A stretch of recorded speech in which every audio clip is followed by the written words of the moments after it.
ನಮಸ್ಕಾರ, ನಾನು ನಿರೀಕ್ಷಾ ನಾಗರಾಜ್. ದಿನಾಲೂ ಮಾರುಕಟ್ಟೆಯಲ್ಲಿ ಕೋಳಿ ದರ ಹೆಚ್ಚಾಗ್ತಾನೆ ಇರುತ್ತೆ ಅಲ್ವಾ?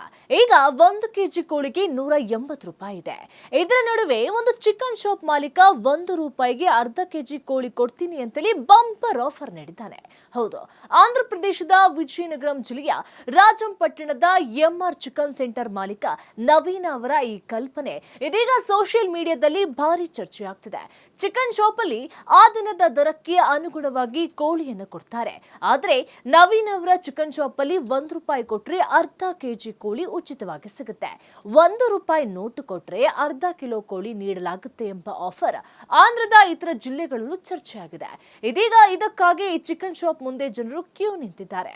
1 ರೂಪಾಯಿ ನೋಟು ನೀಡಿದ್ರೆ ಅರ್ಧ ಕೆಜಿ ಉಚಿತ ಚಿಕನ್ ನೀಡಲಾಗುತ್ತೆ ಅಂತ ಹೇಳಿ ಬಂಪರ್ ಆಫರ್ ನೋಡಿ ಅಂಗಡಿಯ ಮುಂದೆ ಜನರು ಸರತಿ ಸಾಲಿನಲ್ಲಿ ನಿಂತಿದ್ದಾರೆ. ನವೀನ್ ಅವರು ಈ ಆಫರ್ ನೀಡುವ ಮೂಲಕ ಸ್ಥಳೀಯ ಜನರ ಗಮನವನ್ನು ಸೆಳೆದಿದ್ದಾರೆ. ಈ ಬಗ್ಗೆ ಮಾಧ್ಯಮಗಳಲ್ಲೂ ಪ್ರಸಾರವಾದ ಕಾರಣ ಜನ ಅಂಗಡಿಯತ್ತ ಧಾವಿಸಿದ್ದಾರೆ. ನವೀನ್ ಅವರು ವ್ಯಾಪಾರ ಚೆನ್ನಾಗಿ ಆಗಲಿ ಅಂತೇಳಿ ಆಫರ್ ಅನ್ನ ನೀಡಿದ್ರು. ಆದರೆ ಮೊದಲು ಅವರಿಗೂ ಈ ಬಗ್ಗೆ ಭಯವಿತ್ತು. ಆದ್ರೆ ಈಗಿನ ಕಾಲದಲ್ಲಿ 1 ರೂಪಾಯಿ ನೋಟು ಹೆಚ್ಚಿನ ಜನರಲ್ಲಿ ಇರಲ್ಲ. ಹಾಗಾಗಿ ಈ ಆಫರ್ ಸಕ್ಸಸ್ ಆಗಲ್ಲ ಅಂತ ಅಂದ್ಕೊಂಡಿದ್ರು. ಆದರೆ ಅವರ ನಿರೀಕ್ಷೆಗೂ ಮೀರಿ ಜನ ಶಾಪ್ಗೆ ಬಂದಿದ್ದಾರೆ. ಒಂದೇ ಒಂದು ದಿನದಲ್ಲಿ 100ಕ್ಕೂ ಹೆಚ್ಚು ಹಳೆಯ 1 ರೂಪಾಯಿ ನೋಟುಗಳನ್ನ ಪಡೆದಿದ್ದೇನೆ. ಈ ನೋಟನ್ನ ಪ್ರದರ್ಶನ ಹಾಗೂ ಕರಕುಶಲಕ್ಕಾಗಿ ಬಳಸ್ತೇನೆ. ಅದಕ್ಕಾಗಿ ನಾನು ಈ ಆಫರ್ ನೀಡಿದ್ದೇನೆ ಅಂತ ಹೇಳಿ ನವೀನ್ ಹೇಳಿದ್ದಾರೆ.